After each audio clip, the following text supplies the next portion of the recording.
Europe 1, 16h, 18h. On marche sur la tête. Cyril Hanouna. Merci d'être avec nous sur Europe 1, 16h03. On est en direct. Quel bonheur de vous retrouver entre 16h et 18h dans cette émission dont vous avez fait le succès. Merci à vous d'être aussi nombreux à nous écouter, à nous appeler. Vous nous appelez dès maintenant 01 80 20 39 21. Olivier d'Artigol est avec nous. Comment il va? Bonjour Cyril, ça va? Comment va-t-il? Très bien. Très bien. C'est un bon week-end. Ça se voit qu'il s'est reposé ce week-end. Il s'est reposé. J'ai l'impression qu'il était en bout de piste. Non, il a fait la fête. J'ai vu des vidéos, il a fait la fête. Ah, il a fait la fête. Moi, très avec bien. sa meilleure amie. Ah, c'est qui? Laurie? Non. C'est qui? On est allé voir avec Corinne qui était donc parisienne. Nous sommes allés au théâtre voir un ami qui se produisait. C'est qui? Yanis. Mais c'est pas encore public sa pièce. Il a rôde auprès d'amis. D'accord. très bien. Ouais. Enfin, il y avait une chanteuse avec eux. Il y avait qui? Mais, je m'en suis aperçu après coup. Il y avait Affida. Non, Turner. Mais je l'ai vu après coup. J'avais pas vu. Très bien. C'était Très très bien. discret. Surtout que c'est vrai qu'on la remarque pas. C'est vrai que c'est une femme qu'on ne remarque pas. Elle Il était est- tapis. Un tapis dans l'ombre. Allez, merci. Gauthier Lebret est avec nous. Quel bonheur. Quel bonheur. On est Quel ensemble vendredi soir. encore. Absolument. Ouais. Quel bonheur d'être ensemble. Bah, toujours. Tous les moments passés sont des moments de bonheur. Il y a Merci. des vidéos ou pas? Non. Non, aucune non. vidéo. Ah non, on arrête, c'est bon, on arrête. c'est bon, on a arrêté. On arrête. Fabien Lecoeuvre est avec nous. Merci Comment d'être là. allez-vous? Très bien. Vous allez bien, vous? Ouais, je commençais tôt ce matin. Mais je vous ai vu ce matin chez Pascal Pro. 6h du matin, j'ai fait. Non, vous étiez avec qui? Romain des Arbres d'abord, Ah ouais? jusqu'à 9h, et après Ouais. j'ai fait l'heure des pros. Vous serez là quand même ce soir? Ah ben je serai là ce soir, moi je dors très peu. Donc. Ah, Quelle très bien. amplitude horaire? Franchement, J'adore. Il a une amplitude horaire. Si son amplitude horaire n'est pas proportionnelle à ça. Non, mais Arrêtez-vous là. non, lui, et franchement, il est de mieux en mieux en télé, Fabien Lecoeuvre. Je commence à le regarder, ouais. Avant, je le regardais pas. Mais j'ai fait l'heure des pros vendredi soir, Ouais, mais je sais 100%, pardon, Oui, 100% je vous politique. ai regardé. Oui, vous m'avez dit. J'ai vu, Exactement. vous m'avez fait un débrief juste Et après. Valérie Benaïm est avec nous. Ça va, Valérie? Bonjour, très bien. Très bien, merci. Vous avez été chez le kiné? Exactement. Tout va C'est vrai, bien? Vous savez tout de ma vie. Oui, c'est je vrai. sais tout. à fait. Merci. Et il est avec nous. Ça fait longtemps que je voulais qu'il passe un moment avec nous. Vous le savez, je l'adore. Vraiment, c'est un type exceptionnel. Les auditeurs l'adorent. Les auditeurs d'Europe 1 m'en parlent tous les jours. Donc j'ai dit, il va falloir qu'on fasse une émission avec lui un moment. Philippe de Villiers est avec nous. Merci Philippe d'être avec nous. Cyril. Merci Philippe. Bonjour Cyril. Je suis heureux, C'est un de vous moment, voir. un moment émouvant pour moi parce que je t'écoute depuis longtemps, je te suis depuis longtemps, je te regarde depuis longtemps. Et tout le monde, toute la France a cru que t'étais mort, donc jeudi soir, et puis t'es ressuscité. Et donc, il y a un côté christique qui me plaît. Voilà. On le quitte le jeudi ou le vendredi au Golgotha et on le retrouve le lundi sur une série de chaînes. On va le voir tout à l'heure. Moi, je sais pas laquelle je vais choisir. Voilà. Philippe, on est heureux de vous voir. Est-ce que vous avez déjà, j'aimerais que chacun pose une question à Philippe de Villiers, 01 80 20 39 21. Moi, j'aurai une question à poser à Philippe dans un instant, et beaucoup d'auditeurs vont vouloir lui poser des questions également. Gauthier. Alors moi déjà je suis très heureux parce que c'est la première fois que je me retrouve avec deux présidentiables dans la même pièce pour 2027. La première fois. Donc je vois les Le sondages, second tour va se jouer. je vois les audiences, les livres vendus. Oui Je peux vous Philippe. dire? Oui. Je vais vous faire une confidence. Ouais. Amorcer la pompe, oui. On fait un démarrage en côte. Il sera mon J.D. Vance. Voilà. Ah oui. Ça, Ah oui. Ah oui. ça, c'est pas mal. Franchement, ça, c'est Ouais. pas mal. Mais ça veut dire Philippe que vous conseillez à Cyril de se lancer en politique? Non, il me conseille surtout d'être à côté de lui. Moi, je lui donne un seul conseil, d'écouter la voix du peuple. Oui. Voilà. Et donc, si la voix du peuple le porte au pinacle, plutôt que les gens qui sont sur le service public, ou sur France Inter, Monsieur Cohen, etc., c'est lui qui sera choisi. Voilà. Mais on ne se choisit pas président. On le devient. Exactement. Alors pour Vous la avez une question question, pour ouais, Philippe. absolument. Pour Philippe de Villiers, Philippe, qu'est-ce que ça fait? Vous l'avez souvent expliqué. Vous étiez un peu seul dans le désert par moments, ostracisé par les médias mainstream, montré du doigt. Qu'est-ce que ça fait, après toutes ces années où vous vous sentiez peut-être un peu seul, de voir que vous ne l'êtes plus, 200 000 exemplaires vendus, mémoricide chez Fayard, 1 million le vendredi soir sur CNews avec Elliott Deval. Qu'est-ce que ça fait de ne plus être seul? Fabien qui connaît bien les chanteurs qui meurent, parce qu'il y en a. Mais dès qu'il y en a, oui, vous Ouais, voyez. voilà. Quand il y a des morts et des blessés, je suis Donc là. en fait, la plupart des chanteurs, c'est quand ils sont morts qu'on dit du bien d'eux. Souvent. Malheureusement. Voilà, on chante au plaisir. Aujourd'hui, et moi, ce qui m'arrive, c'est un truc hallucinant. Réhabilité de mon vivant. C'est rare. Hein. J'attendais l'épitaphe. C'est ça. Et puis c'est maintenant. Voilà. Donc ça fait tout drôle. Voilà. Ouais. Mais je reste quand même. Vous savez, je suis comme Cincinnatus avec sa charrue. Il est parti, puis on est venu le rechercher. Et en fait, moi, j'ai changé de circonscription. Une chose qu'Olivier peut comprendre. J'avais une circonscription électorale, oui. Et j'ai maintenant une circonscription électorale. Et la différence entre les électeurs et les lecteurs, c'est que les électeurs te considèrent comme une serpillière, ils s'assoient sur toi, ils s'essuient les pieds, alors que le lecteur, il entre en confidence avec toi parce que tu es dans sa vie. Et donc c'est très différent, et les 200 000 lecteurs et plus qui me lisent, quand je les vois, c'est très touchant. En dédicace, c'est très fatigant les dédicaces, parce qu'ils se penchent à l'oreille et ils te disent « Ah, ma grand-mère, elle votait pour vous. » Et là tu dis « Et vous, mademoiselle ?» Philippe de Villiers est avec nous sur Europe 1. Vous lui posez toutes vos questions. 01 80 20 39 21. On va parler de plein de choses. Philippe de Villiers, Philippe, ce qui est incroyable, c'est qu'on a l'impression aujourd'hui qu'il y a un énorme engouement autour de vous. Hein. On le voit tous les jours. Il n'y a pas un jour, il n'y a pas un auditeur d'Europe 1 qui nous parle de Philippe de Villiers, qui nous dit voilà, Philippe de Villiers serait l'homme de la situation. On a l'impression que vous aviez 20 ans d'avance ou 30 ans d'avance d'ailleurs. Non, mais c'est vrai, vous étiez en avance sur ce que voulaient les Français. Est-ce que vous avez ce sentiment? Alors, je vais vous parler franchement. Quand je dis vous, c'est bien sûr, collectif. À part un. Parce que sinon, je fais comme Macron oui. avec Trump à la télé. Donald, tu vas pas parler comme ça. Bon, alors, en fait, il y a 3 choses qui font que tout à coup, il y a une confiance qui s'établit. La première, c'est que les gens, ils disent, le mec qui nous parle là, à la télé, sur CNews, qu'est-ce qu'il disait il y a 30 ans, qu'est-ce qu'il disait il y a 40 ans.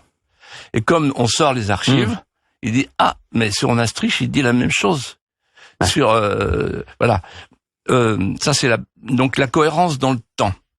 La deuxième chose, c'est, oui, mais le mec qui nous parle là, c'est un politicien professionnel, vous savez, qu'est-ce qu'il a fait dans la vie, en dehors de la politique? Moi, j'ai été créateur d'une entreprise qui s'appelle Le Puy du Fou, qui est mondialement reconnue, avec des Oscars à Los Angeles, etc.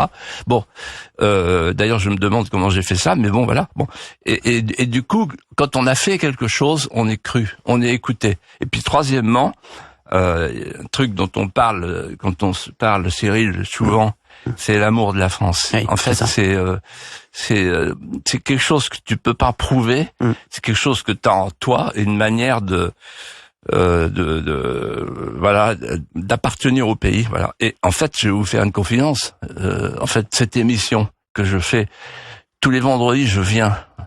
C'est difficile pour moi parce que je peux pas rester plus de 2 heures normalement à Paris, sinon j'étouffe. Un problème d'asphyxie, un problème de respiration, parce que je suis un rural profond. Un rural profond. Et je viens et je me dis pourquoi je suis là. Et en fait, je suis là parce que Vincent Bolloré me l'a demandé. Et il m'a dit, t'as l'amour de la France, montre-le. Voilà. Donc, c'est vraiment par amour du pays. Voilà. Je sais que les gens qui sont autour de cette table comprennent. Bien sûr. Mais c'est quelque chose qui n'est pas si courant aujourd'hui. Vous voyez, il y a des politiciens professionnels. Ouais. J'ai terminé mon apologue vendredi en disant le pouvoir est un service, c'est pas une consommation. Et la politique ne relève pas de l'hédonisme consumériste, elle relève de l'offrande, du service. Et on donne tout pour son pays. Voilà. Comme d'autres avant nous l'ont fait. Oui, Gauthier. Le paysage médiatique a quand même changé, Philippe de Villiers, en 40 ans par rapport à vos débuts de député. Personne n'aurait pu, avant Vincent Bolloré, vous proposer 1 heure d'émission tous les vendredis sur avec CNews. une aussi grosse audience. Et il y a un monopole qui a été cassé. C'est pour ça que les Patrick Cohen, les Jean-Michel Apathy sont autant agressifs envers le groupe Europe 1, CNews, etc. À votre avis, quel rôle dans la fin de ce monopole a eu CNews, Europe 1 et les autres médias du groupe? Mais en fait, il y a une chose qui est complètement inattendue, qui change complètement la donne et qui fait paniquer le camp d'en face, le camp du bien, le cercle de la raison. C'est les réseaux sociaux. Comment les arrêter, comment empêcher les gens de s'exprimer, parce que là, il n'y a pas de filet. Et 2, les grands médias alternatifs de la parole libre, c'est-à-dire le groupe Bolloré. Et donc, c'est évident. Alors, moi, en fait, c'est simple. Pourquoi je suis parti de la politique? Je vais vous dire pourquoi. J'en avais marre de me faire taper dessus. C'est-à-dire que j'étais pas assis dans un studio, que j'avais Levaille ou Duhamel qui me disait, c'est un ancien journaliste. qui me disait... Quelle est votre différence avec le maréchal Pétain? Alors je dis désolé, je l'ai pas connu. Oui, mais vous auriez pu. Non, mais d'accord, mais moi je suis fils d'un résistant qui a terminé sa guerre dans le camp de repérage de Lübeck parce qu'il a protégé un officier juif. Alors ça va comme ça. Il dit oui, mais non, c'est pas la question. Ah, c'est pas la question. Alors bon voilà. Donc au bout de 40 ans, ça suffit. Les guignols. Vous savez, un jour, je vais dans un meeting et là, je croise des gens qui me disent non, on veut pas vous écouter, on est venu mais on veut pas vous écouter, on repart. Je dis à mon chef de cabinet, mais qu'est-ce que c'est que ce... Et il se renseigne et il me dit c'est parce qu'il vous a entendu dire aux guignols qu'il fallait que les immigrés, on leur offre une bouée qui repartent dans la Méditerranée. Le guignol de donc en fait, les guignols de l'info. Ils ont cru que c'était lui. Et donc moi, comme si c'était un verbatim. Donc on m'a détruit parce que je ne correspondais pas au parangon de la vie politique parisienne, du moment. Des Sunlights de l'époque, etc. Voilà. 01 80 20 39 21, vous nous appelez sur Europe 1, Philippe de Villiers est avec nous. Oui, Valérie Benayoun. Oui, mais justement, cette violence du politique, elle est toujours là, et moi je trouve même que elle est encore accrue. Est-ce que ça veut dire pour autant que vous pourriez retourner dans l'arène? Non, j'en ai aucune envie, non. Aucune envie. Non. Ah oui. Mais il y a... Je vais faire du D'Artigol. Ah. Oui, j'ai beaucoup de sympathie pour lui parce que je le regarde tous les soirs. Moi aussi, j'adore. Et puis j'adore les polygames. Et il a des saillies qui sont talenteuses. Voilà. Et donc, en fait, il répondrait à ma place. On ne choisit pas de répondre à cette question. Il dirait ça, D'Artigol? Oui, tout à fait. D'Artigol, vous direz ça? Oui, je peux. Moi, je suis assez touché par Philippe de Villiers parce que il est une personnalité marquée et marquante de la vie politique que j'ai aimé suivre au cours des dernières années. Moi, 2005 reste gravé, le référendum contre le traité constitutionnel européen, et il a réussi ce que peu ont réussi, c'est-à-dire de s'extirper du jeu politicien. Pour nous donner, on peut contester ou pas. Moi, j'adore le lire. Je l'écoute aussi, mais je le lis beaucoup. Pour aller reconquérir de l'imaginaire en politique. Et j'en veux beaucoup à tous ces responsables politiques qui ont véritablement asséché l'imaginaire en politique. Parce que vous pouvez vous engager pour quelque chose qui vous dépasse. Pour un horizon, voilà. Moi, je viens de ça. Je viens d'une culture communiste où mon grand-oncle déporté à Dachau, qui m'a élevé, grand résistant, maire, conseiller général, un pépone chez moi.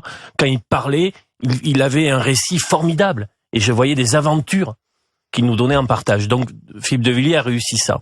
Moi, j'ai une question à lui poser. Ah, il n'est pas encore arrivé à la question. Un mot, un seul. Ouais. Que pourrait-il conseiller à deux personnalités? En un mot, juste. Un mot pour Bruno Retailleau et un mot pour François Bayrou. Quel mot? Un mot. Vous leur conseillez un mot. Un mot. Alors, pour Bruno Retailleau, partir. Non, partir du gouvernement. Oui, bien sûr, bah oui, bien sûr. Bien sûr. Et pour Bayrou? S'il y a deux mots, c'est partir pour revenir. Ouais, Oui. c'est ça. Oui. Deux. Et Bayrou, partir Bayrou. pour partir. Et, Je rigole. Bayrou, partir pour partir. François Bayrou, c'est Partir pour. pour François Bayrou, je dirais se décentrer. Ouais. C'est-à-dire devenir Henri IV, le vrai. Pas En évitant... pas le Henri IV au Playmobil. C'est-à-dire qu'en fait, il sait jamais où il est.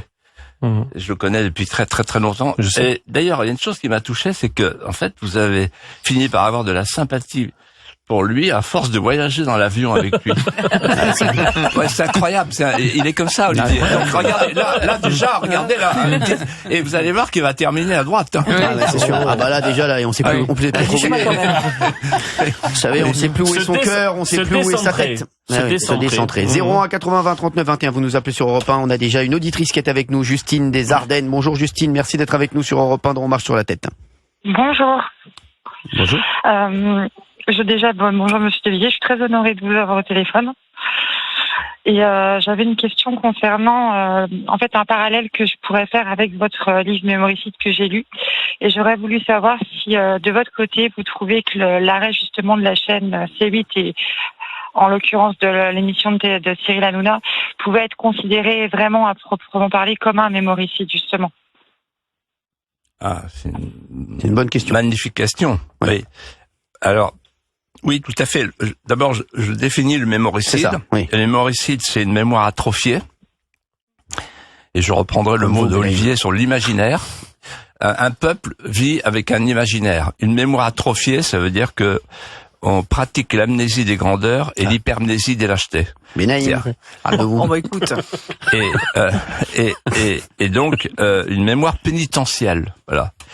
Et donc c'est ça le mémoricide. Et l'arrêt de C8, c'est un attentat, comme il y en a dans les pays totalitaires, à la liberté d'expression. Je pense que c'est un événement qui est de la portée du référendum de 2005. Ouais, quand même.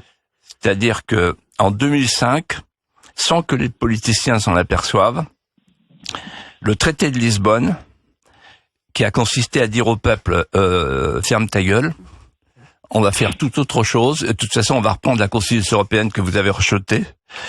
C'est un événement qui a raviné toute la classe politique et qui a encore de l'influence aujourd'hui. C'est-à-dire c'est le début du décrochage entre Métropolia et Périphéria, entre les somewhere et les anywhere. Les anywhere qui gouvernent et qui disent le peuple on s'en fout, il est gênant, on va essayer de s'en débarrasser, en tout cas de lui fermer la goule.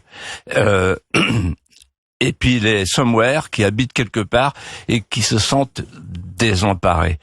Et je vais vous dire le problème majeur de notre temps, c'est que aujourd'hui, les Français, pour beaucoup d'entre eux, se sentent dépossédés. Ils se sentent étrangers chez eux. Il y a pire que l'exil. L'exil, c'est quand vous êtes arraché à votre pays. Mais il y a pire que l'exil, c'est l'exil intérieur, lorsque vous êtes dans votre pays et que vous n'y reconnaissez plus ce qui l'a fait aimer à vos yeux. Et c'est ça qui se passe en ce moment. Et donc C8, ça vient se greffer sur le référendum de 2005, et les effets de cette décision sont comme une mesure avec 2005. C'est la réplique du séisme de 2005. Incroyable hein, ce que dit Philippe de Villiers, parce que c'est vrai que vous le sentez comme ça, comme le dit Philippe ou pas? Bah, c'est un peu la cocotte minute à chaque fois. C'est ce qu'on dit, oui. On augmente un peu le feu sous la cocotte minute et elle finira peut-être un jour par exploser. Il y a 2005, il y a C8, il y a les désistements en faveur de la France insoumise aux dernières législatives. Le 31 mars prochain, Marine Le Pen peut être rendue inéligible. Donc à chaque fois, on va un peu plus loin. Il y a les zones à faible émission dans les centres-villes où on dit aux pauvres, aux gueux, comme dit Alexandre Jardin qui monte au créneau là-dessus, l'écrivain. Vous êtes des gueux, donc on veut pas de vous. C'est possible au final que ça finisse par exploser, comme les gilets jaunes, hein. Exactement de la même manière. Alexandre Jardin, que j'embrasse d'ailleurs, que j'aime beaucoup, qui était dans la matinale d'Europe 1 ce matin. Alors, Justine, merci en tout cas d'avoir été avec nous. Vous allez nous retrouver ce soir. Vous allez nous retrouver ce soir. Oh oui, c'est sûr. Et puis dès que j'ai l'occasion de venir vous voir, vous êtes sur quoi? Vous êtes sur quoi? Vous Free, Canal, c'est quoi? Orange. Orange, très bien. Orange 80 Orange. Ouais. 80. Bon, par contre, juste un petit truc, je suis assez déçue. Je pense que vous quittiez Europe 1 au mois de juin. Oui, attends, déjà, allons jusqu'au mois de juin.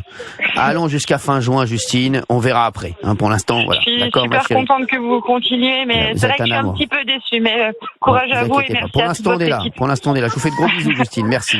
Merci. Bonne fin de journée à vous. Merci beaucoup. Catherine est avec nous. Catherine du Jura. Bonjour, Catherine. Oui, bonjour Cyril, bonjour à toute l'équipe. Merci d'être avec nous, Catherine. Eh ben, c'est Catherine que vous avez fait venir sur votre plateau Bah, au bien mois sûr. d'octobre Bah oui. dernier. Catherine, Hein oui, Cathy, quoi. Bah oui. Voilà. Ça va, Catherine, tout va bien? Ouais, ça va, ça va. On est avec Philippe de j'étais- Villiers, vous voulez lui faire un Oui. petit bisou, un petit coucou? Oui, je vais lui faire un petit bisou. Je vais lui demander quelque chose. Ah, pas de l'argent. On regarde les informations en ce moment. Vous croyez pas quand même qu'ils font peur au monde entier là avec leur nucléaire et tout ça, et qu'est-ce qu'il faut en penser? Sur la faut- Russie, sur la l'Ukraine. Russie. Sur la Russie, l'Ukraine. Ouais, la Russie, l'Ukraine. Ah oui, eh ben, Moi, tous les non, jours, je je vous regarde, réponds. mais je crois que j'ai Catherine. même plus envie de regarder parce qu'ils me font peur. Oui. Alors, Philippe. Alors, je vais vous répondre. Je pense que on est dans une situation paradoxale, proprement incroyable. Il y a ceux qui veulent la paix et ceux qui veulent la guerre. Et on a l'impression que dans le camp de ceux qui veulent la guerre, qui voudraient continuer la guerre en Ukraine, il y a notre président. Et il y a autour de lui les Européens avec l'inénarrable gouvernante et gouverneur de l'Europe, Van der Leyen. Oui. Ils parlent comme des gens qui veulent continuer la guerre. Ils continuent les sanctions, ils expliquent à Trump, non, mais il faut qu'on continue. Voilà. Et en réalité, pourquoi ils font ça? Parce que l'Europe s'est constituée à partir d'un fédérateur extérieur qui était l'Amérique, et maintenant, ils veulent faire l'Europe unie par-dessus les nations avec un fédérateur extérieur qui est l'Ukraine. Et s'ils ont pu ce fédérateur extérieur qui est la guerre en Ukraine, le sang versé en Ukraine, donc les troupes au sol, etc., alors il n'y a plus de fédérateur. Voilà. Et donc, quand Emmanuel Macron en est à expliquer qu'on va partager le bouton nucléaire avec les pays voisins de la France, Alors, Philippe. il ignore ce qu'a dit le général de Gaulle, c'est que le nucléaire, ce sont les intérêts vitaux. Alors, Philippe de Villiers reste avec nous parce qu'on va faire une petite pause. Catherine, vous restez avec nous. Vous avez d'autres questions à nous poser. Les auditeurs nous appellent 01 80 20 39 21. On va revenir sur ce sondage pour la présidentielle dans un instant. Vous allez nous dire ce que vous en pensez. À tout de suite sur Europe 1. 16h, 18h, Cyril Hanouna sur Europe. Europe 1. 16h, 18h, On marche sur la tête. Cyril Hanouna. Merci d'être avec nous. Merci d'être sur Europe 1, 16h32. Et merci d'être aussi nombreux à nous écouter, à nous appeler 01 80 20 39 21. On va parler de tout, bien entendu, aujourd'hui. C'est incroyable. Le vendredi, vous en avez parlé dans votre émission. Gauthier Lebray, la petite passe d'armes entre Trump et Zelensky. D'ailleurs, et Jill Evans aussi. Et c'est lui qui a Jill démarré. Evans qui C'est lui commence, qui a démarré. exactement. Exactement. C'est incroyable. Incroyable. Il y a énormément de gens qui m'en ont parlé ce week-end.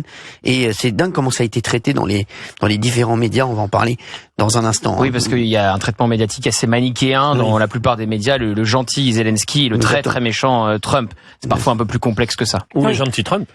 Exactement. Ça dépend, oui. Alors on va en parler tout à l'heure. Pour le moment, il y a Philippe de Villiers qui est avec nous. Merci Philippe. Philippe qui est avant tout mon ami. Il sait que je l'aime et il sait que il peut m'appeler à n'importe quelle heure pour me demander n'importe quoi, mais il me demande jamais rien parce qu'il n'a pas besoin de moi. Voilà, merci Philippe d'être là. Je suis heureux de te voir. Vraiment. Merci Cyril. Ah mais on a un truc Philippe et moi. C'est vrai Ouais, qu'on a vraiment. Tu sais que les gens te connaissent pas. Ouais, Ils connaissent c'est pas ta délicatesse. T'es quelqu'un d'élégant dans la vie. Dans la vie, oui. Oui, à l'antenne, tout le monde te connaît. C'est vrai. Ouais. Mais dans la vie, tu es en fait comme à l'antenne, c'est-à-dire spontané, élégant et virevoltant. Écoute, en tout cas, moi, je suis toujours heureux de passer des moments avec toi. Et c'est vrai que c'est moi qui l'appelle toujours. À chaque fois que j'ai besoin de qu'on m'éclaire sur quelque chose, j'appelle Philippe. Et à chaque fois, il me fait des petites analyses sur tout. Et à chaque fois, c'est toujours incroyable. Hein. C'est toujours, on s'appelle. Voilà. Et Gauthier, je sais que tu adores Philippe aussi. J'adore, bien sûr, mais moi j'ai connu Philippe de Je sais, Villiers. il vous a connu dans le berceau. Oui, c'est ça. Ouais. Et c'est vrai, Gauthier, il est talentueux. Ouais, Ah, c'est gentil, Philippe. Ah, c'est mon, Ouais. c'est mon chouchou. Hein. Il le sait. Ouais. Ah oui, bien sûr. J'ai deux chouchous, hein, Gauthier Lebray et c'est tout. Et moi j'ai une question pour allez. Philippe, parce que tout à l'heure Philippe vous avez dit Bruno Retailleau doit partir. Évidemment vous faites référence à ce qui s'est passé ce week-end. Pour revenir sur l'Algérie, puisque même la presse algérienne pro-Tebboune a titré Retailleau désavoué par Macron. Alors pourquoi est-ce qu'il est encore là, par exemple, ce lundi? Vous pensez qu'il attend quoi pour partir? Alors moi je pense que d'abord quand on est dans un ministère, c'est difficile de partir. On s'habitue très vite. Une sorte de confort. On s'installe dans le poste ministériel. Je sais, j'ai été secrétaire d'État à la culture et quand je suis parti moi-même, c'est vraiment parce que je voulais partir, quoi. Donc c'est difficile de résister à l'atmosphère. Dans la rue, on vous dit mes respects, monsieur le ministre. Ça, moi, un jour, j'ai rencontré monsieur Bongo, qui m'a dit, j'ai fait de vous une ancienne ministre parce que ça dure plus longtemps. Oui. Mais après, jusqu'à la fin de vos jours, on vous appelle monsieur le ministre. Et il y a ça. Et ensuite, il y a autre chose, c'est qu'il se dit, il faut que je réalise quelque chose avant de pouvoir partir. Et une fois que j'aurai réalisé quelque chose de fort, à ce moment-là, je partirai. Alors, justement, moi, je pense qu'il va partir dans pas longtemps. Moi, je pense, je le sens comme ça. Il se plaît à Beauvau. Il attend, oui, il attend. Il va voir ce qui va se passer pour le parti. Mais voilà, il va, à mon avis, il va rentrer en campagne. Moi, je pense qu'il va rentrer à fond en campagne pour le parti, et je pense qu'il va partir. Après, je peux me tromper, mais en tout cas, c'est ce que j'aurais fait. Oui, mais attention. Oui. Attention. C'est que là, il y a le premier juge de paix, c'est Tebboune et Macron qui disent il n'est pas question de d'aller au-delà, de dénoncer les accords de 68. De dénoncer les accords de 68. Donc ça veut dire que dans 3 semaines, dans les 6 semaines, les fameuses 6 semaines, il en reste déjà plus que 5. Voilà, il n'y en a plus que 5. Voilà, dans 5 semaines, c'est juge de paix. C'est ça. Il n'y aura pas de dénonciation. C'était l'annonce de François Bayrou qui avait dit on va dénoncer les accords de 68 dans 6 semaines si les Algériens reprennent pas une vingtaine de leurs ressortissants dangereux en France. Mais pour résumer, c'est très simple. Quand tu es ministre de l'Intérieur, soit tu as les manettes pour avoir des résultats très vite, soit tu n'as pas les manettes et tu n'as pas des résultats très vite. Et à ce moment-là, après avoir été porté au pinacle, tu es voué aux gémonies. Exactement, c'est exactement ça. Catherine est encore avec nous. Merci Catherine d'être avec nous du Jura. Catherine, vous aviez une autre question, je crois, à nous poser. Non, c'était surtout sur tout ça. Puis je voulais surtout à l'émission de l'autre soir, qui était la fin de C8 avec beaucoup de tristesse. Et ben j'ai vu le travail que vous faites tous. Et franchement, bravo. Merci Catherine. Merci parce que l'émission est vraiment bien. Vous êtes un amour, bien Catherine. Réglée, et c'est un boulot de dingue. Alors, Catherine, vous avez quoi vous êtes sur quoi moi, je vais essayer de vous regarder sur YouTube. Pourquoi vous avez pas essayé de faire ni Orange, ni Free, ni Canal? Mais j'ai Internet que chez moi. Vous avez quoi? Et comme je vis chez mon copain pour l'instant, là, vous n'êtes pas chez vous. Maladie, là. D'accord. Il n'a pas Internet, lui. Bon YouTube sinon, de toute façon on sera là, on direct, vous inquiétez YouTube, pas. Et puis j'espère que vous allez revenir avant septembre. Bien sûr, vous inquiétez pas, je vous embrasse très fort. Merci Catherine d'avoir été avec nous. Je vous embrasse fort. Merci Catherine. Merci beaucoup. Thierry de Rennes est avec nous. Bonjour Thierry. Oui, bonjour tout le plateau. Merci, bonjour Thierry. à monsieur De Villiers. Bonjour Cyril. Bonjour et toute Thierry. l'équipe. Merci d'être là. Moi, je souhaite, je serai assez rapide. Je souhaite féliciter monsieur De Villiers pour tout ce qu'il nous apporte, notamment l'émission du vendredi. Moi, on est un couple de soixantaine d'années. J'ai beaucoup d'amis. On s'appelle dès que monsieur De Villiers passe. Fait son émission, on boit du petit lait. Ah oui. C'est incroyable ce qu'on peut apprendre. C'est un vrai livre et franchement, c'est que du bonheur. Heureusement que ce genre d'émission et comme vous Cyril, existe parce que là effectivement on est on est heureux de pas savoir à quel bonheur on a. Et on est nombreux. Vous savez qu'on est nombreux. C'est incroyable. Ça nous touche beaucoup, Thierry. Je pense que il y a énormément de gens qui me disent la même chose sur Philippe de Villiers. Et à l'heure aujourd'hui où moi je réside sur Rennes, la commune de la ville de Rennes, donc on n'est pas très loin de la Vendée, bien sûr.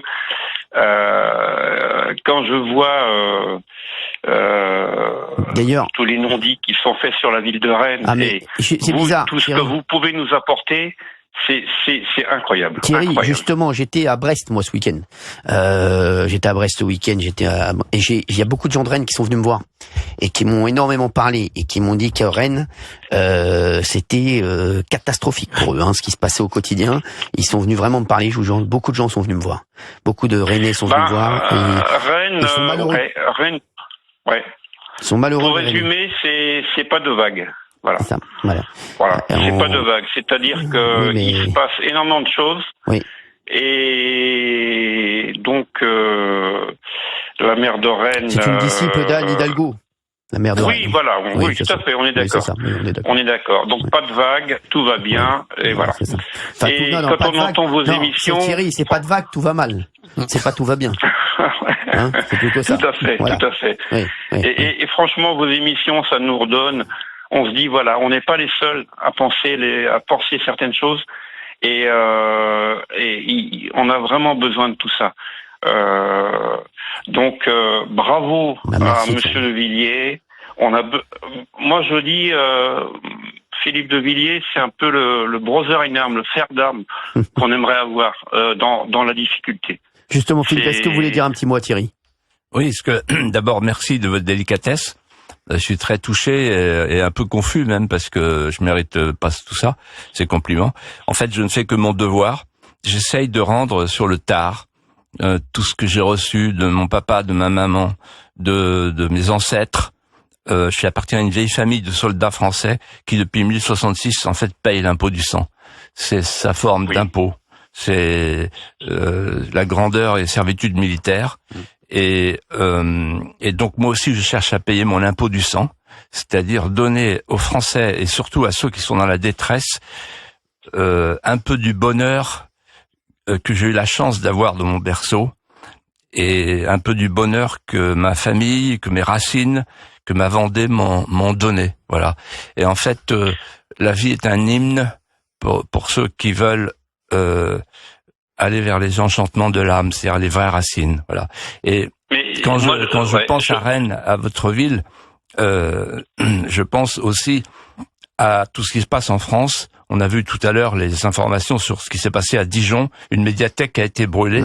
En fait, ce sont nos villes et nos campagnes qui sont à l'abandon parce que nous avons une classe politique qui n'a ni lucidité, ni courage. René Char disait la lucidité, c'est la blessure la plus proche du soleil. C'est difficile d'avoir de la lucidité. Ça fait souffrir.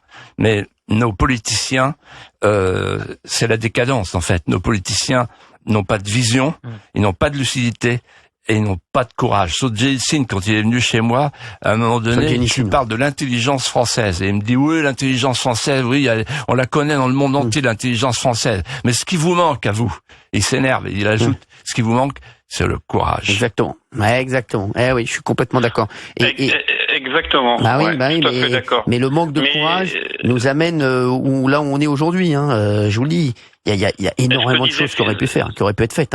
Ce que disait Philippe, c'est tout à fait vrai, puisque moi j'ai été élevé un peu avec les mêmes valeurs. Nos parents nous ont élevés dans un bon sens, on va dire. Et moi, j'ai redonné ça à mes enfants.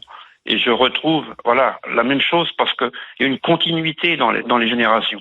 Et quand je vois tous les débordements, tout ce qui se passe en ce moment, mais c'est une catastrophe. Thierry, moi je vois, je vous le dis, moi je suis dans toutes les villes de France toutes les semaines, vous le savez. La semaine prochaine, je suis à Lyon, j'étais à Strasbourg, j'étais à Dunkerque, je vais partout, tous les gens viennent me voir.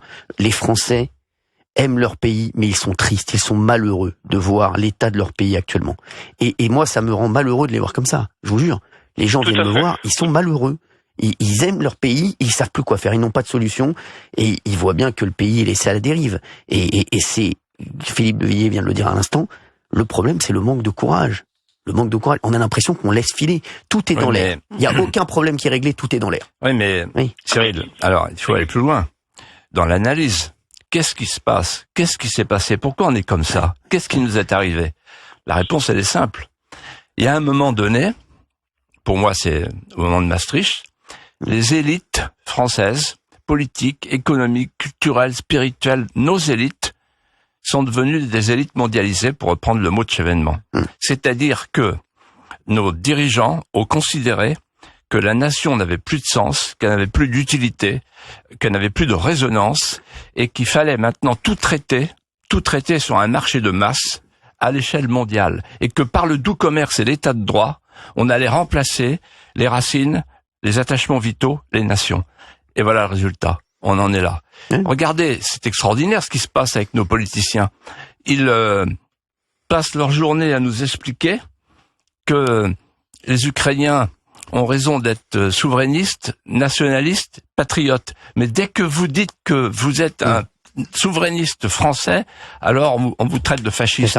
Oui. C'est en fait le patriotisme est devenu un article d'exportation, mais on n'a pas le droit en France de dire qu'on aime son pays. Si vous dites que vous aimez votre pays, d'ailleurs, j'ai entendu un journaliste qui a dit oui, de toute façon, Cyril Hanouna, on connaît ses convictions, etc. Parce que tu dis trop souvent que tu aimes ton pays. C'est incroyable. C'est exactement ça. C'est vrai, c'est exact. C'est fou.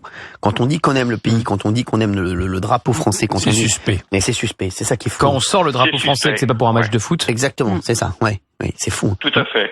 Non mais pour vous alors, dire. J'ai juste eu une petite phrase un peu qui résume ça, c'est-à-dire que la dictature souterraine nous étouffe.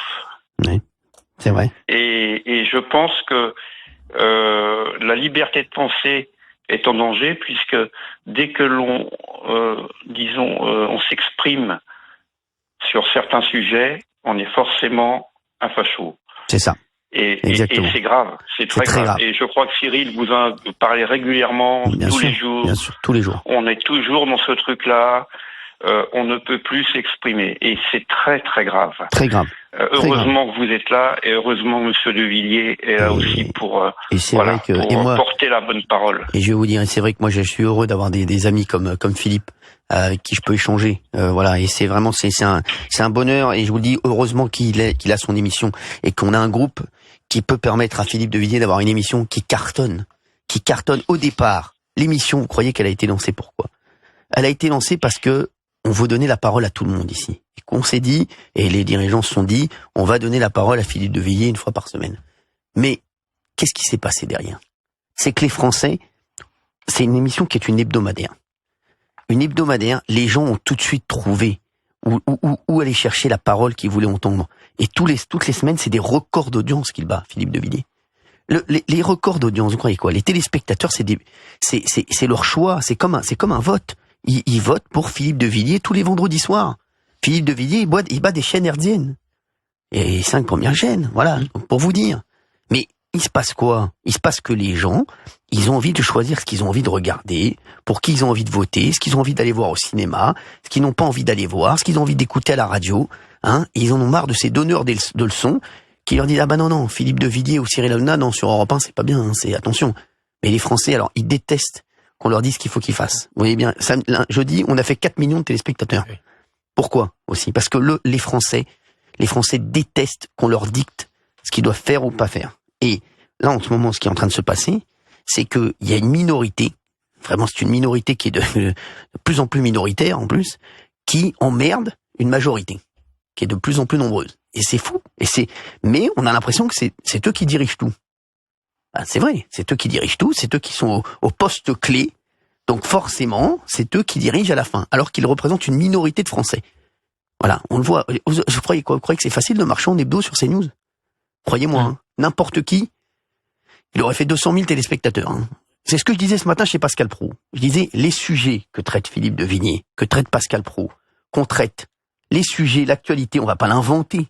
C'est la même pour tout le monde, l'actualité. L'actualité est la même sur BFM, sur CNews, sur Europe 1, sur France Inter, Pourquoi la même émission sur BFM fait 200 000 et Philippe De Villiers fait plus d'1 million? C'est le traitement de l'actualité, c'est le talent. Le talent, on pourrait jamais l'enlever. Voilà. Pascal, c'est pareil, le soir. Pascal, ils ont essayé de lui mettre tout le monde en face de lui. Oui, ils ont été chercher tout Paris. À chaque fois, ils ont pris des roustes. Non, mais c'est vrai, ils ont pris tous des roustes. Pourquoi? Parce que Pascal Praud, le talent de Pascal Praud, il traite des mêmes sujets que BFM. Mais sauf que t'as pas envie, BFM, t'as pas envie d'avoir des bénis oui-oui autour de la table, son talent, excusez-moi. Ouais. Et alors, si on cherche une explication, Cyril, il me semble qu'il y a une double explication. La première, c'est que souffle sur tout le groupe un vent de liberté. C'est physique, quoi. Ça se sent. Voilà. Donc liberté contradictoire parfois. Oui, Olivier en sait quelque chose. Mais mais on peut s'exprimer et il n'y a pas de retenue quoi. Il n'y a pas un rédacteur en chef derrière qui dit attention, hein, il y a tel mot qu'il faut pas utiliser, etc. Il n'y a pas les consignes en fait. Il n'y a pas les consignes du service public. Et la deuxième chose, j'ajouterais, on essaye tous d'être en altitude, à l'altitude mentale où l'âme respire amplement. Et donc moi, quand je traite un sujet, j'essaye de m'extraire des contingences du quotidien pour élever les gens avec moi et marcher sur les cimes. C'est l'oxygène. Oxygène. Et bon, j'ai une question pour Philippe de Villiers. Oui, bonsoir, vous êtes qui? Bonsoir. Alors déjà, on va dire au revoir à Thierry qui est avec nous. Merci Thierry d'avoir été avec nous sur Europe 1. Ouais, bon courage à vous et puis merci pour tout ce que vous faites. Merci Thierry, vous êtes un amour. C'est vraiment super. Thierry, vous allez regarder l'émission ce soir ou pas? Oui, je vais regarder. Vous êtes sur quoi, vous êtes sur quoi? Vous regardez sur quoi? Moi, je vais SFR. SFR, canal 29, très bien. Ouais. C'est 29, voilà, SFR. canal 29, ouais. C'est ça, merci beaucoup. Et toujours le vendredi, hein, monsieur De Villiers. Bien sûr, monsieur De toujours. Villiers. Moi, je Merci voilà. Thierry. Merci Thierry, je vous embrasse fort. Un grand bravo pour le Puy du Fou, bravo. Ouais. Bravo, ça c'est du boulot, bravo. Eh oui, exceptionnel. Allez, on vous adore. À merci plus. Thierry, ça nous a fait bien plaisir de vous avoir. Et gardez le moral Thierry, on est là. Oui, Olivier d'Artigol. Le cardinal de Bernis disait « Je préfère le paradis pour son climat paradis, il disait. et l'enfer pour ses fréquentations. » Oui. Si la gauche, c'est un peu l'enfer pour vous, est-ce que vous avez eu dans votre vie politique des personnalités de gauche, ou politiques ou intellectuelles, avec qui vous avez eu un dialogue dans la durée? Des personnes qui vous ont marqué, avec qui vous avez eu dans la durée. Est-ce qu'ils ont existé ou pas, comme vous dites? Oui. Alors je vais vous répondre, Olivier. Moi, j'ai connu l'Assemblée nationale dans les années 80. Oui. Il y avait pour aller à mon siège, je serre la main de Mermaz. Oui, Mermaz. Et ensuite Mazot, ensuite Degnaud, ensuite Giscard, ensuite etc. Et en fait, l'Assemblée était l'annexe de l'Académie française. Oui, il y avait Aujourd'hui, c'est devenu l'annexe. Vous avez de l'Auguste. Voilà. Aujourd'hui, c'est l'annexe de la fabrique du crétin numérique. Je vous ai répondu. J'allais vous demander ce que vous pensiez du personnel politique, visiblement. Oh bah il a répondu. Ben je pense plus rien puisqu'il pense rien. Oui. Ça c'est une bonne réponse. C'est un problème, oui. Mais ça, c'est une bonne réponse, Philippe. Il nous reste une minute. Alors, 13 avant la pause. On la posera après. Ok, très bien. Dommage, Gauthier. Non mais attendez, il va, c'est pas grave, il va la travailler. Il va la travailler. Au cordeau. Ça va, c'est bon. Bel ouvrage, ça. Bien sûr, exactement. Fabien Lecoeur, on dire un petit mot de Herbert Léonard dans un instant parce qu'on l'est. Bien sûr, mais je poserai aussi une question à Philippe de Villiers. En matière de chansons. Ah d'accord. Très bien. Chanson française. Ah là là. Ah oui. Vous savez que j'avais fait la semaine de la chanson française quand j'étais secrétaire d'État avec mon ami Dominique à la culture. Absolument. Ah oui, Dominique. Voilà, absolument. Oui. Et ça marchait bien, mais voilà.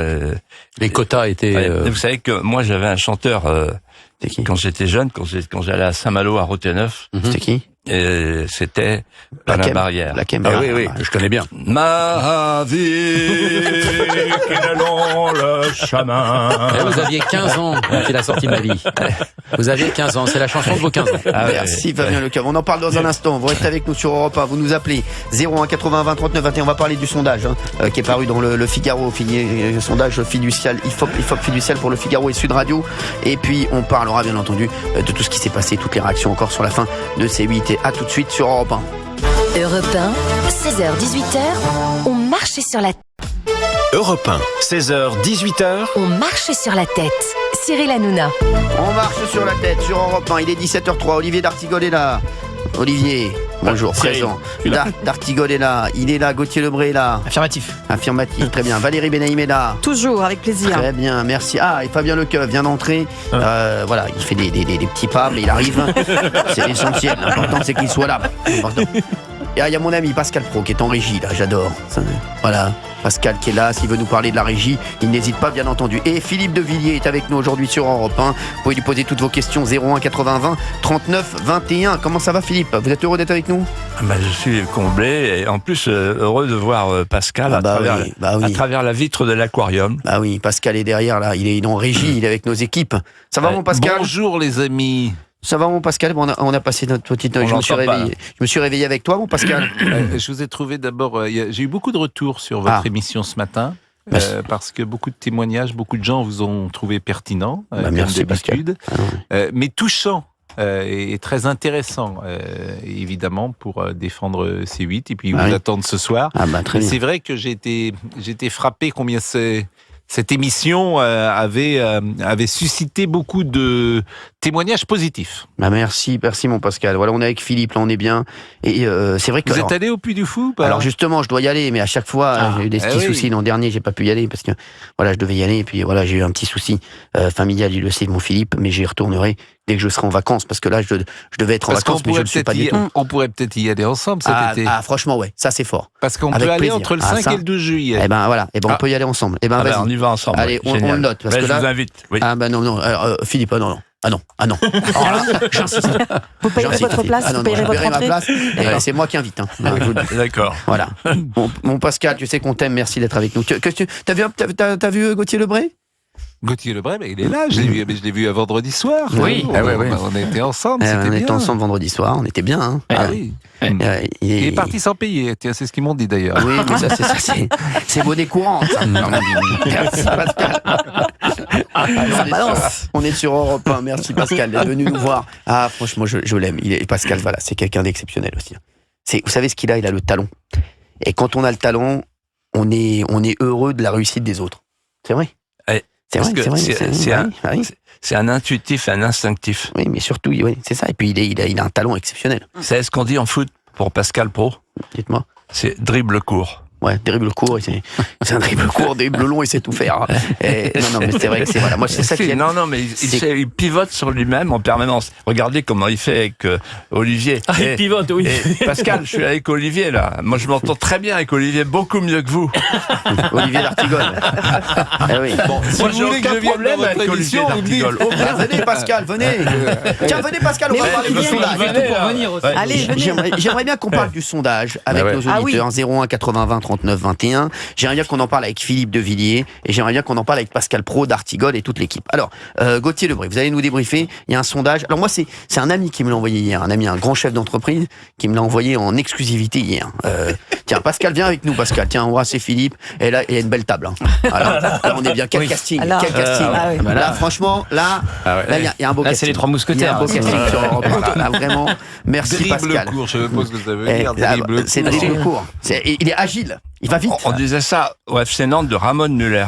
C'est-à-dire qu'en fait, il pivotait, il montait sur le ballon, il pivotait, etc.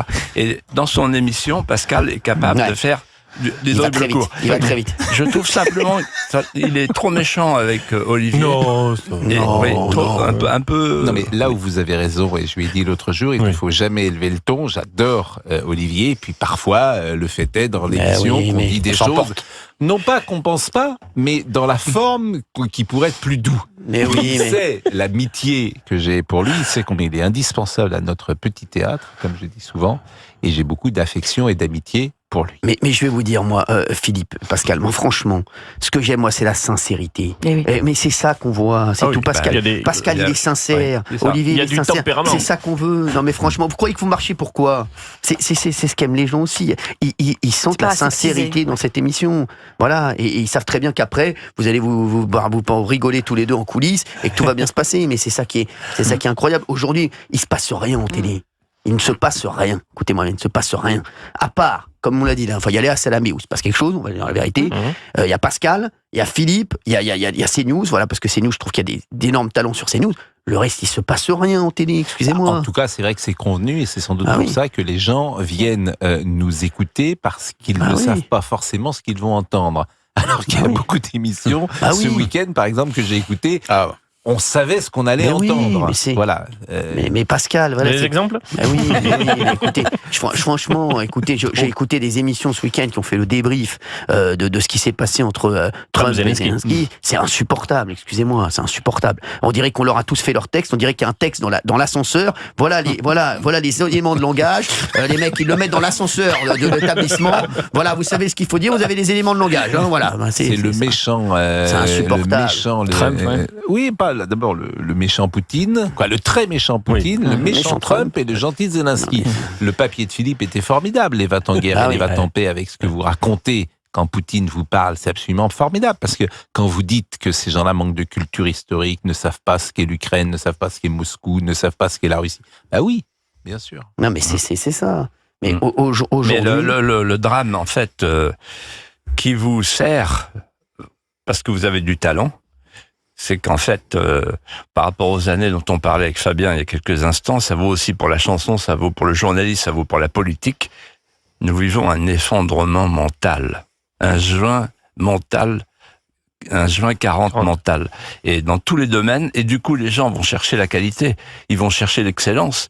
Et avec vous, ils trouvent l'excellence. Là où vous avez raison, et moi je ne sais pas pourquoi, c'est la fin des stars. La fin des stars en politique. Par exemple, le cinéma l'autre soir, c'était assez intéressant. On ne veut plus récompenser les stars. Exactement. C'est vrai aussi en journalisme. Quand je suis rentré en 88, il y avait Pivot, il y avait Chancel, il y avait Labro, il y avait PPDA, il y avait Mourouzi. Je peux vous citer 50 personnes. Je disais ce matin à Cyril, c'est sans doute la personne la plus puissante du PAF. Il y a Léa Salamé également, qui est assez puissante, je pense, mais ils sont un ou deux. Ce PAF est vraiment réduit, alors qu'il y avait 20 vedettes, et en politique, je n'en parle pas. Vous étiez avec Philippe Seguin. Il n'y a pas l'équivalent. Bien sûr. Si vous aviez 30 ans de moins, monsieur de Villiers, et peut-être même 10 ou 15, vous seriez peut-être président de la République demain. Et peut-être que vous le serez encore, alors que vous avez la chance que vous avez. Cyril, tu as noté que quand il parle de la présidente de la République à mon sujet, il m'appelle Monsieur de Villiers. C'est déjà un indice. Mais attendez, il y a 3 siècles, on aurait été vos métayers. Là, on a la chance déjà de parler d'égal à égal. On aurait été des mais non, on est jacou. Vous nous auriez balancé les trucs. On serait pas vrai. On est content que la révolution soit passée par là. Vous nous auriez lancé des nourritures. Vous nous auriez lancé des trucs. Mon cher Pascal, je vais vous dire quelque chose.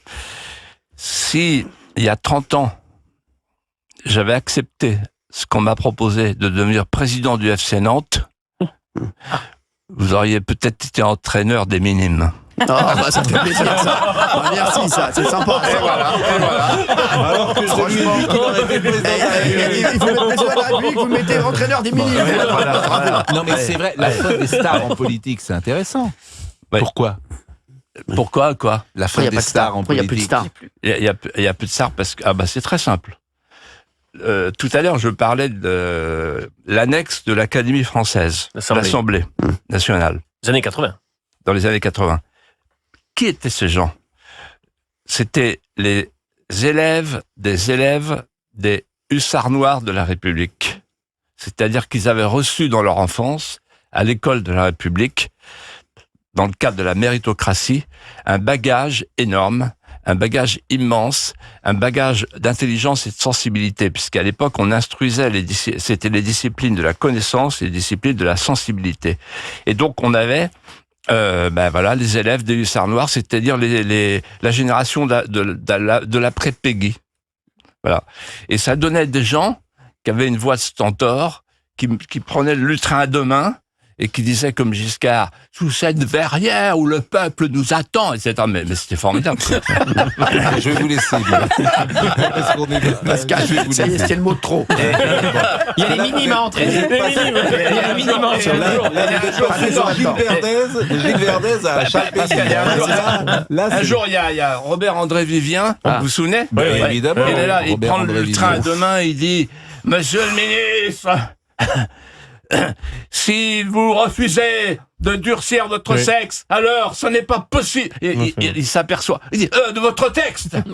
Je me souviens de Robert. On y était là, Robert André Vivien. Bon, je vous laisse bosser. Pascal, vous avez bien fait de passer. Hein. Bien sûr, je suis entraîneur des minimes. Là, c'est une promotion. Je vous remercie. Vous imitez bien Giscard. Vous pouvez refaire Giscard? Comment? Vous imitez bien Giscard? Giscard, quand il m'a convoqué un jour à l'Élysée, avec son fils, le dauphin Henri, pour que je devienne sous-préfet de Vendôme, il m'a dit, monsieur Julien, on me dit que vous crachez le feu. J'ai dit, oui, je crache le feu. Au Puy du Fou, j'ai appris à cracher le feu. Oh, et vous crachez souvent? Je dis toutes les semaines. Parce que... Bon, je vais vous nommer sous-préfet de Vendôme. Voilà. C'est comme ça que j'ai été nommé sous-président. Et il me dit, vous avez le sens du contact populaire. Et je lui dis, moi, je joue de l'harmonica. Il me dit, c'est pour ça que je vous choisis. Ouais. Giscard, oui. Voilà. J'adore. Ouais. Merci. On va remercier l'entraîneur des mines demain. Merci Pascal d'avoir été avec nous. Faites de gros bisous Pascal. On se retrouve ce soir sur CNews, bien entendu, dès 20h pour l'heure des pros 2. Merci Pascal d'être avec nous. En tout cas, merci d'être venu nous voir. On va revenir sur ce sondage. Tiens, Poitiers-Lebris, un sondage qui est sorti. Alors ce sondage pour, je crois, c'était IFOP Fiducial pour le Figaro. Voilà. Et Sud Radio. En fait, il y a deux questions. Est-ce que vous souhaitez que cette personne soit candidate en 2027 et est-ce que vous pensez qu'elle le sera? Bon, en haut du classement, donc vous avez donc Jordan Bardella, 43. Et Marine Le Pen. Jordan Bardella en numéro 1. Oui, je sais, et Marine Le Pen. Et Marine Le Pen, voilà, en numéro 2. Sur le souhait, Jordan Bardella, c'est 43%, Marine Le Pen, 42%. Et sur est-ce qu'il sera candidat, 60% pour Jordan Bardella, 74% par contre pour Marine Le Pen. Et donc après, vous avez tous les noms classiques, Édouard Philippe, Gabriel Attal, Bruno Retailleau, Gérald Darmanin, Raphaël Glucksmann, Xavier Bertrand. Nous, ce qui nous intéresse, c'est la deuxième page. La deuxième page du sondage. Parce que donc vous avez Éric Zemmour, Yannick Jadot, Mélenchon, Bayrou, Rachid Dati, Carole Delga. Et puis là, on arrive David Lisnard, et juste en dessous de David Lisnard, il y a quelqu'un qui s'appelle Cyril Hanouna. Et Cyril Hanouna, à égalité, on est à 11% de souhait de candidature, et il y a 12% des Français qui pensent que vous serez candidat en 2027. Devant le président du Sénat. Et oui, vous êtes devant Gérard Larcher. Ouais, parce que j'ai pas eu de problème de fauteuil, moi. Je coûte beaucoup moins cher en sofa. Je coûte moins cher en sofa. Ils se sont dit, Hanouna, il va pas nous coûter cher en sofa, en canapé convertible. C'est mieux. Hein. Franchement, on va lui donner un tabouret, il va être bien. Mais c'est vrai qu'il faut poser la question les yeux dans les yeux. Non, mais attendez. Les yeux dans les yeux, Cyril Hanouna. On va voir ce qu'en disent les téléspectateurs, les auditeurs. 01 80 20 39 21. Valérie Bénin, ce que vous dites de ce sondage? Bon, vous avez vu que Marine Le Pen, en tout cas, première info, c'est que les Français sont persuadés que Marine Le Pen va se présenter. C'est celle qui a le plus haut taux de... sur est-ce qu'elle va être candidate? Exactement. Oui, 74%. Et elle fait un point de moins sur le souhait des Français derrière Jordan Bardella. Oui. Ce qui est intéressant, c'est que le jeu politique est très ouvert derrière Bardella et Marine Le Pen. Oui. Il peut se passer beaucoup de choses. Ah non, c'est sûr. C'est ouvert. Il y a beaucoup de... Et vous voyez quand Édouard Philippe se maintient, Cyril. Il se maintient. Alors que vous en doutiez. Je ne sais pas d'ailleurs comment expliquer le fait qu'il arrive en troisième position. Il arrive en troisième position. Vous verrez. Je peux aussi se maintenir. Édouard Philippe, c'est dommage que Pascal soit parti, sinon il aurait compris mon allusion. C'est le champion du monde des matchs amicaux. Merci Philippe de Villiers. La formule est bonne. D'accord avec lui, mais c'est vrai. À l'entraînement, c'est un monstre. Mais dès qu'il arrive en match, il n'en met pas une dedans. C'est quand même le mec du Covid. Oui, c'est ça. Exactement. On nous a tous enfermés. Donc, oui. Puis le mec des gilets jaunes. Tu vois, du mec, on veut rappeler. Vous voulez rappeler autre chose quand même? Non, mais. Tiens, on rappelle souvent quand même. Il n'y a pas les gilets jaunes? Non, puis il y a eu les 80 km/h? Il y a autre chose. 80 km? Il y a autre chose. Édouard Philippe. Les communistes. Ça c'est ma préférée. Bah oui, c'est son atavisme. Oui, mais c'est quand il était plus Premier ministre. C'est pour ça que je l'avais pas. Mais quand même. C'était il y a un an. Fête de l'UMA avec Fabien Roussel. Et lui, il dit moi, quand j'ai une élection locale autour du Havre où il faut choisir entre un communiste et quelqu'un du Rassemblement national, je choisis sa liberté. Le communiste. Le Havre a été dirigé par une équipe communiste. Oui, ça lui a laissé de bons souvenirs. Non, mais c'est sa liberté. Entendez absolument, ça. Olivier. Mais la militante LR de base, elle entend ça, elle fait un infarctus et elle se dit jamais je ne voterai pour quelqu'un qui choisit un communiste plutôt que le RN. Quand si je suis quelqu'un qui vote LR d'habitude. Bien sûr. Ne soyez pas dogmatique. Je voudrais revenir sur votre présence dans le... Il y a un bilan lourd quand même. Je voudrais revenir sur votre présence dans le sondage et je rejoins Philippe de Villiers là-dessus. Parce que votre présence, elle est assez symptomatique de quelque chose. C'est que si, je crois que c'est 11% des Français, il y a un souhait de candidature de quelqu'un qui est totalement disruptif comme vous, qui n'est pas du sérail, c'est bien qu'il y a de l'espace pour ça. S'il y a de l'espace pour ça, c'est parce que le personnel politique n'est pas à la hauteur. Ouais. Donc moi, c'est mon constat en tout cas. Bien sûr. Et alors, donc, je pense... allez-y. Valérie, je suis complètement d'accord avec vous. Je voudrais souligner ce que vous venez de dire. À ma manière, avec mon expérience et mon intuition.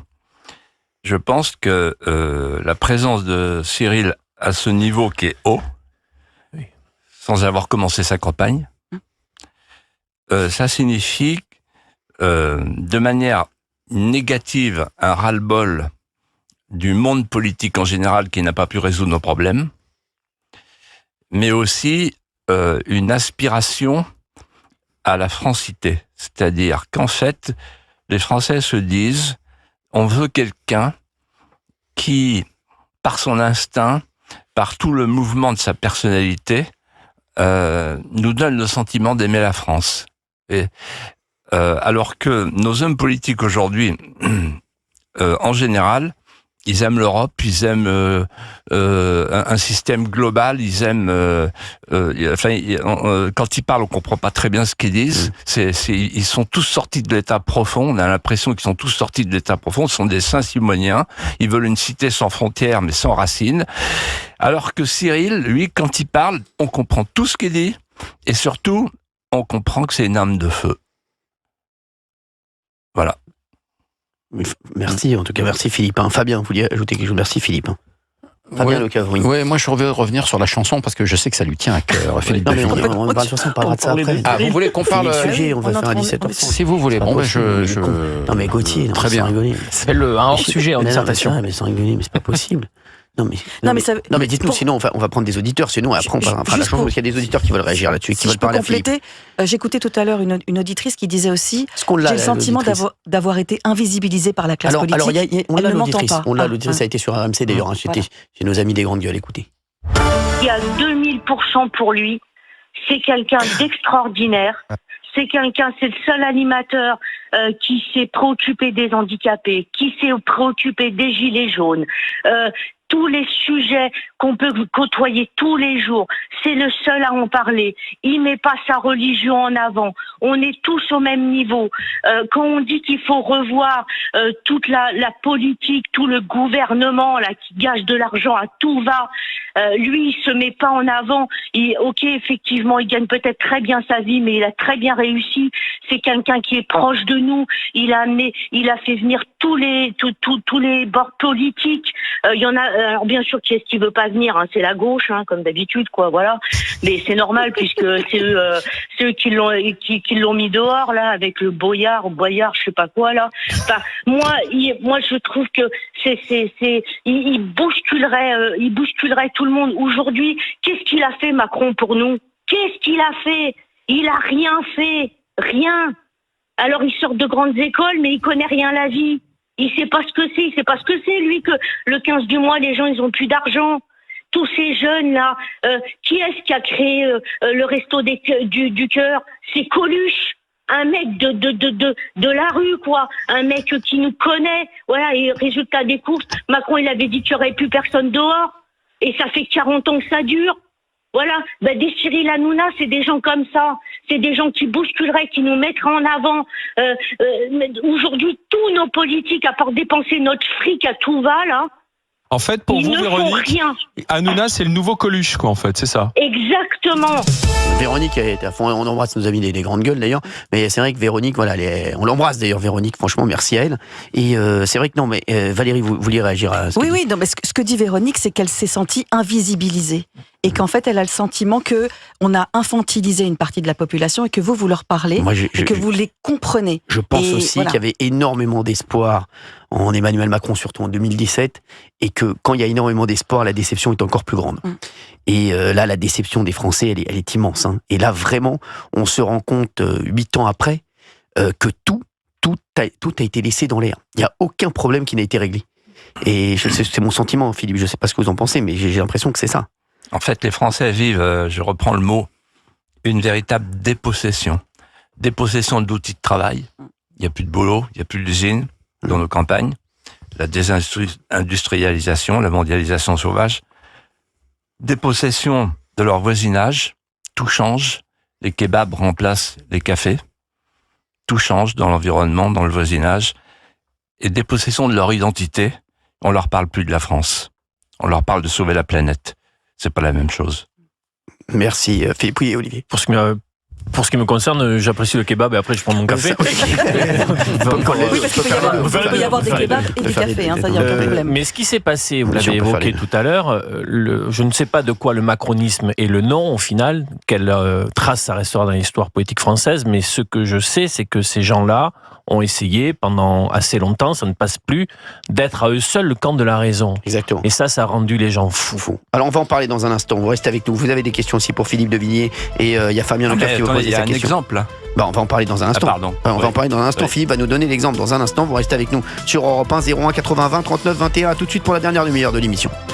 16h, 18h. Cyril Hanouna sur Europe.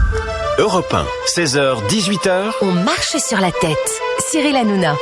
Merci d'être avec nous sur Europe 1. On est très heureux d'avoir Philippe de Villiers avec nous. On n'a pas vu le temps passer. Il ne reste plus qu'une demi-heure d'émission et on a fait déjà 1h30 avec Philippe. Et c'est un bonheur de l'avoir. Philippe, petite question. On va en parler dans un... Tout à l'heure, je vous poserai la question à la fin. Ce sera la dernière question. Juste, Fabien Leclerc, vous vouliez poser une question à Philippe de Villiers avant qu'on revienne sur le sondage. Et il y a plein d'auditeurs qui veulent en parler. En rapport avec la chanson, puisque vous avez fait beaucoup, Philippe, lorsque vous étiez au secrétaire d'État à la culture, sur la chanson. Moi, je voulais savoir quelles sont les chansons qui vous ont nourri dans l'enfance. C'est-à-dire, Alain Barrière, c'est très important, les racines. Évidemment, ouais. Voilà. Et qu'est-ce qu'il y a eu comme autres interprètes comme ça qui ont été, vous ne restiez pas insensibles en tout cas à l'œuvre, aux mots, aux paroles, à la France, puisqu'on rejoint quand même ce patrimoine culturel, en tout cas français. Alors il y a des chanteurs que vous ne connaissez même pas, vous, Fabien. Ah bon? Georges Selon, Georges Selon et le Père Prodigue. 1965. Voilà. Et puis sinon il y a les grands classiques que je me répète encore. C'est-à-dire il y a Aznavour, Brel, Piaf. Alors Brel ne me quitte pas. Ah oui, 1962. Il est, paraît-il, des terres brûlées, donnant plus de blé qu'un meilleur avril. Ouais. Voilà. Et vous avez accompagné à l'harmonica, Charles Aznavour? Alors, quand j'étais petit, je jouais de l'harmonica, l'accordéon du pauvre, et j'étais un bon joueur d'harmonica et je jouais Marie Laforêt. Vendange de l'amour, Stewball. Il s'appelait Stewball, c'était un cheval blanc, il était mon idole, et moi j'avais 10 ans. Ou encore, il y avait, Hugo Frey, il y avait, Santiano. Oui, c'est un fameux trois-mâts. Oui, oui, incroyable, oui. Bien sûr. Et, Céline, ou bien Céline. Voilà, 66, Céline. 66. Céline. Qu'est-il donc devenu, ce gentil fiancé qu'on n'a jamais revu? Voilà, j'adore. Voilà.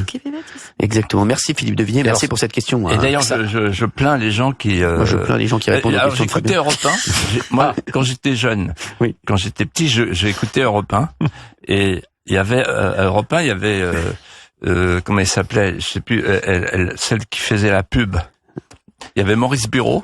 Oui. Le matin, et il y avait quelqu'un qui faisait la pub. Et alors, on entendait la pub. Cyril. Oui. Tu la connais, celle-là? Dites-moi. Être fraîche, c'est facile. Le rester, c'est Printil. Il a raison, c'est vrai, avec Printil, c'était un déodorant. Il a raison, c'était un déodorant, bravo Philippe de Villiers. On y est. Le rester, c'est Printil. Moi, je découvre les talents d'imitateur de Philippe de Villiers depuis le début de cette émission. Je suis fan de ce monsieur, je suis fan de Philippe de Villiers, il le sait. Qu'est-ce que je suis fan de lui? Oui, Gauthier Lebray. Vous voulez que je parle du sondage ou je peux poser une question à Philippe de Villiers? Parce que tout à l'heure, vous avez prononcé la caractéristique qui manque aujourd'hui en politique, Philippe, le courage. Le courage. Et alors, un exemple très concret de manque de courage, Emmanuel Macron sur l'Algérie. Et moi, je n'arrive pas à comprendre, parce que ça serait son intérêt de hausser la voix. Vous dites c'est le domaine réservé, il est avec un gouvernement qu'il ne contrôle plus, il n'a pas du tout de majorité à l'Assemblée nationale.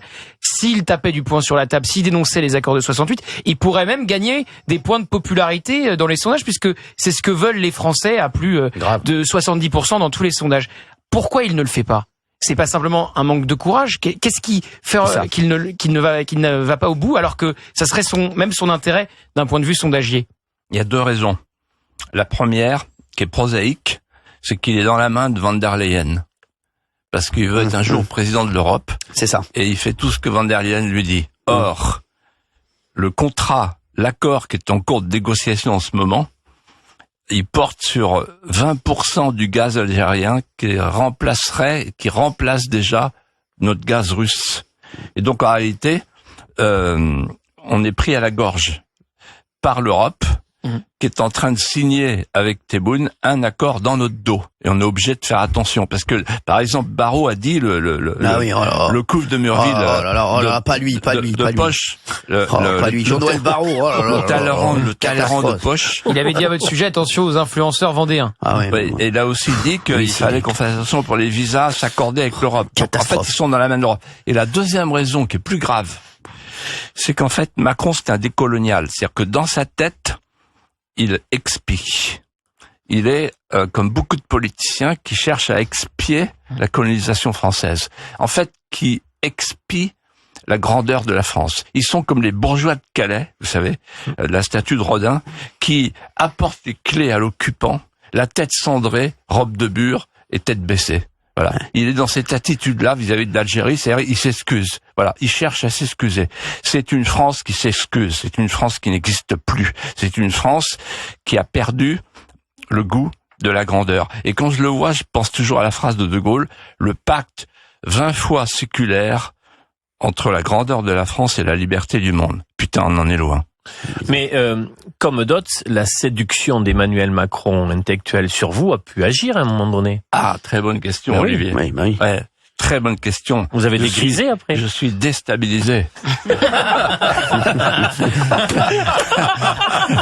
Mais non, mais racontez-nous ça. Et alors, par quelle étape on vous l'aviez accueilli au Puy du Fou? Donc je raconte en 2 mots. Donc à la Rotonde, moi c'est ma cantine. Bon, à Montparnasse. Donc moi je suis en haut, j'ai ma table, et lui il était sous l'escalier avec Brigitte. Et il me demande de venir, j'y vais, et puis il me dit j'aime tellement, je voudrais venir au Puy du Fou, et ça. Bon, il vient, et là, incroyable. Après avoir vu la Cinécénie, il descend l'escalier et il me dit, les larmes aux yeux, je cherchais l'écho de la France de l'intime, je crois l'avoir trouvé. Bon. Putain. Là, je me dis quand même, alors que une semaine avant, il y a un évêque qui était venu, l'évêque de Luçon, et qui dit la qualité du son. Vous voyez la différence? Bon, voilà. Et puis en fait, donc il est pourri de talent en fait. Et quand il veut séduire, il séduit. Il vous parle le langage que vous voulez entendre. Et c'est un caméléon extraordinaire, quoi. Il épouse la forme et la couleur de l'instant. Et puis jusqu'au jour où, en fait, un jour je lui dis, j'ai rencontré Viktor Orban. Il me dit, Orban, c'est le meilleur, c'est le plus intelligent. Je dis, bon, là, tu te fous de ma gueule. Bon, voilà. Donc, en fait, c'est-à-dire que c'est un personnage étonnant. Hongrois, bien entendu. Premier ministre. Premier ministre, exactement, oui. Oui, voilà. Ouais. Bon. Premier ministre hongrois voilà. Et donc, voilà. Et je pense qu'il souffre de ce que les anciens appelaient l'odium plebis, la haine du peuple. C'est-à-dire que quand je l'ai vu faire son tweet sur l'intelligence artificielle, je me suis dit, là, on est rendu loin, les gars. On est rendu loin, les gars, c'est magnifique. Merci, vous nous appelez 01 80 20 39 21 sur Europe 1. Si vous voulez poser des questions à Philippe de Villiers, qui est encore là, vous n'hésitez pas. Jean-Pierre est avec nous de Tours. Bonjour, Jean-Pierre. Bonjour, Cyril. Merci d'être avec nous, Jean-Pierre. Est-ce que vous voulez venir un petit mot à Philippe de Villiers? Merci, oui, bien sûr. Alors, bonjour d'abord à tous les auditeurs d'Europe 1. Bonjour à toi, Cyril, et bonjour à Monsieur de Villiers. Ouais, sérieux. Et Monsieur de Villiers, moi j'ai une question à vous poser. Est-ce que une fois dans votre vie, est-ce que ça vous a pas effleuré l'esprit de revenir au gouvernement et d'essayer de vous représenter au présidentiel 2027? Voilà. Ça, c'est la question que je voulais lui poser. Ah oui. Oui, bah évidemment, oui. Alors? Oui, mais alors j'ai aussi c'est quoi? Comment dirais-je, c'est le retour vers le passé. C'est vrai que souvent je me dis peut-être que mon devoir c'est de revenir, mais en réalité je chasse cette idée très vite parce qu'on peut pas avoir été. Voilà. Et donc, mais vous savez, Monsieur voilà, il y a des circonstances exceptionnelles dans lesquelles on va chercher les vieux ou les très vieux. Je suis pas d'accord. Alors je suis pas d'accord avec vous parce que je vais vous donner un contre-exemple. Voilà, qui vient d'actualité, c'est Donald Trump. 78 ans. Je suis désolé. Et en plus, non, mais il a été et on pensait personne pensait que Donald Trump allait revenir. Donc je suis pas d'accord avec vous sur on peut pas avoir été Au contraire, moi je pense qu'il y a des moments et que parfois il faut sentir que c'est son moment. Et peut-être que c'est le vôtre. Monsieur De Villiers, vous savez, on a vraiment, je suis désolé, mais on a vraiment, franchement, moi ça me fait mal au cœur de voir la France comme elle est, mais on a vraiment besoin d'hommes comme vous, voyez. C'est pas pour vous valoriser, c'est pas ça. C'est que quand je vois que Monsieur Macron, excusez-moi, ça me donne des frissons quand je vois que Monsieur Macron en 2017 ou 2018, il me semble que c'était en 2017, a évincé votre frère, le général De Villiers. Franchement, ouf, ça, moi ça me plombe le cœur, je vous le dis honnêtement. Et je sais pas, moi, on a besoin de vous. On a vraiment besoin de vous parce que de toute façon, on voit pas qui c'est qui pourrait reprendre le flambeau. Hein. Quand on voit la France dans l'état qu'elle est, il faut vraiment. Moi, je vais vous dire, Monsieur De Villiers, au niveau militaire, le général De Villiers, donc, il était militaire, mais moi, je vous dis, j'ai fait un passage à la Légion étrangère. Moi, j'ai toujours le drapeau bleu, blanc, rouge dans ma tête, mais quand je vois comment ça se passe là,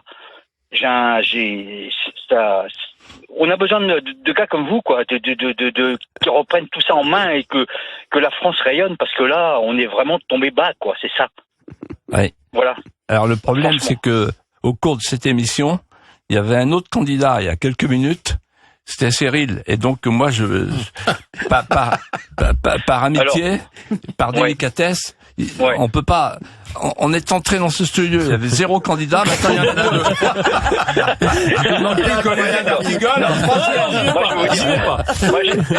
Moi, si je peux me permettre par rapport à Cyril, Cyril, s'il se présentait... Je vous promets, Jean-Pierre, je vous promets que je vais réfléchir à ce que vous me dites. Bien sûr, bah oui. Voilà.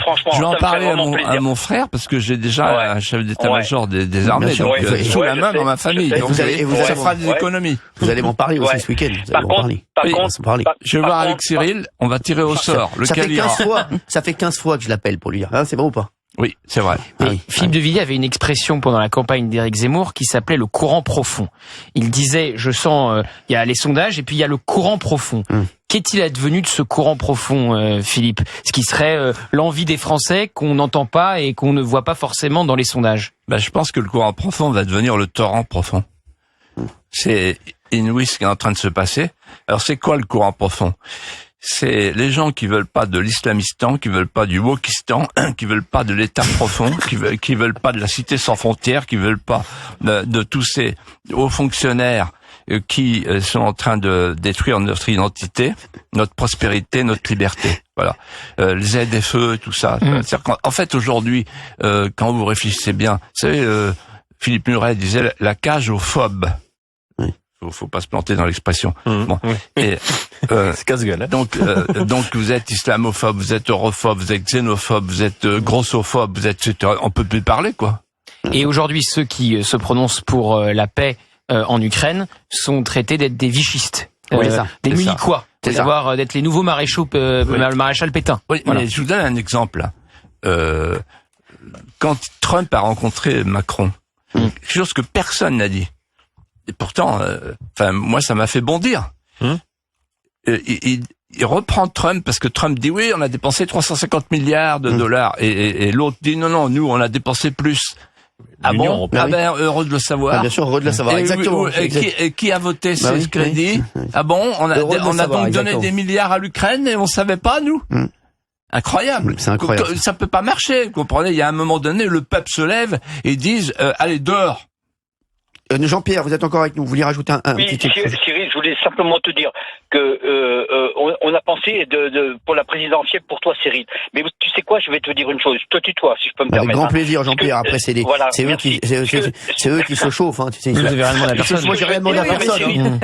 Moi, j'ai rien demandé à personne, Jean-Pierre. Il se chauffe tout seul. Ce que je veux dire tout simplement, c'est que quand Coluche, tu te rappelles quand Coluche et pour rigoler, il voulait se présenter au présidentiel, d'accord?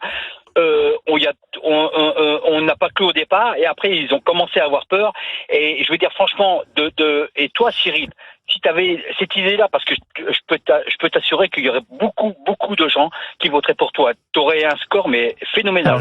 Moi, j'en suis sûr. Et ce que je veux dire, c'est que je pense que à partir de ce moment-là, il faudrait que tu fasses très attention à toi, parce que ces cocos, ils seraient prêts à faire n'importe quoi pour t'en empêcher. Bien sûr. Olivier d'Artigol est en train de rebondir. Il a débattaqué au stabilo. J'ai vu là, il a sorti un stabilo. Là. Merci Jean-Pierre d'avoir été avec nous. Je vous fais un énorme bisou, Jean-Pierre.